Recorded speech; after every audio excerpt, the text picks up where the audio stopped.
আপনি কি কখনো লক্ষ্য করেছেন কখনো প্রচণ্ড গরম আবার কখনো ঠান্ডা, কখনো ভারী বৃষ্টি আবার কখনো দীর্ঘ খরা? এই রহস্যের পেছনে আছে প্রকৃতির দুটি বিপরীতমুখী শক্তি, এল নিনো ও লা নিনা। এরা শুধু আবহাওয়া নয়, আমাদের ফসল, অর্থনীতি এমনকি প্রাকৃতিক দুর্যোগের ওপর বিশাল প্রভাব ফেলে। কিন্তু এই এল নিনো আর লা নিনা আসলে কি, কিভাবে এগুলো আমাদের পৃথিবীর জলবায়ুকে বদলে দেয়, আজকে আমরা জানবো বিস্তারিত। প্রশান্ত মহাসাগর পৃথিবীর সবচেয়ে বড় সমুদ্র, যা আমাদের জলবায়ুর উপর বিশাল প্রভাব ফেলে। যখন এর পূর্ব দিকের পানি স্বাভাবিকের চেয়ে অনেক গরম হয়ে যায়, তখন একে এল নিনো বলা হয়। এখন প্রশ্ন আসতে পারে, এল নিনো হলে কি হয়?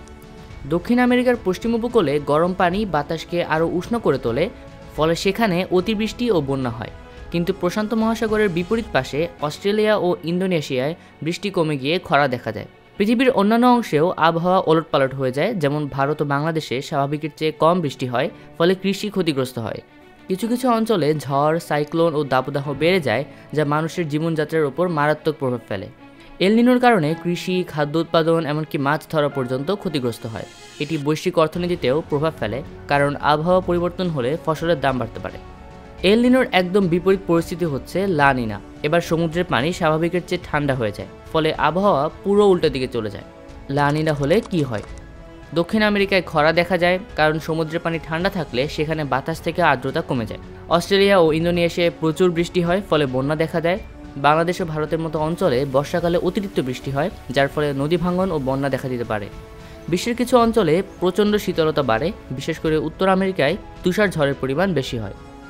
লা নিনা আবহাওয়াকে আরও চরমভাবে পরিবর্তন করতে পারে, যার ফলে অনেক জায়গায় শীতলতা বাড়ে, আবার কোথাও বৃষ্টি এত বেশি হয় যে এটি ভয়াবহ বন্যার কারণ হয়ে দাঁড়ায়। এল নিনো ও লা নিনা কেন ঘটে? এর মূল কারণ হচ্ছে প্রশান্ত মহাসাগরের বাতাস ও পানির সম্পর্ক। স্বাভাবিক অবস্থায় প্রশান্ত মহাসাগরের পূর্ব দিকের ঠান্ডা পানি পশ্চিম দিকে ধাবিত হয়, যার ফলে ইন্দোনেশিয়া ও অস্ট্রেলিয়ায় বেশি বৃষ্টি হয়। কিন্তু কখনো কখনো বাতাসের প্রবাহ দুর্বল হয়ে যায়, ফলে গরম পানি পূর্ব দিকে বেশি জমতে থাকে। এটাই হচ্ছে এল নিনো। আবার যখন বাতাসের প্রবাহ স্বাভাবিকের চেয়ে শক্তিশালী হয়ে যায়, তখন ঠান্ডা পানি আরও বেশি পূর্ব দিকে চলে আসে, আর এটি হচ্ছে লা নিনা।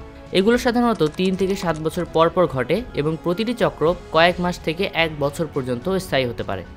এল নিনো ও লা নিনা আমাদের পৃথিবীর জলবায়ুর চরম পরিবর্তন ঘটাতে পারে। উদাহরণস্বরূপ 1997-98 সালের এল নিনো এত শক্তিশালী ছিল যে এটি বিশ্বব্যাপী ভয়াবহ বন্যা ও খরা সৃষ্টি করেছিল।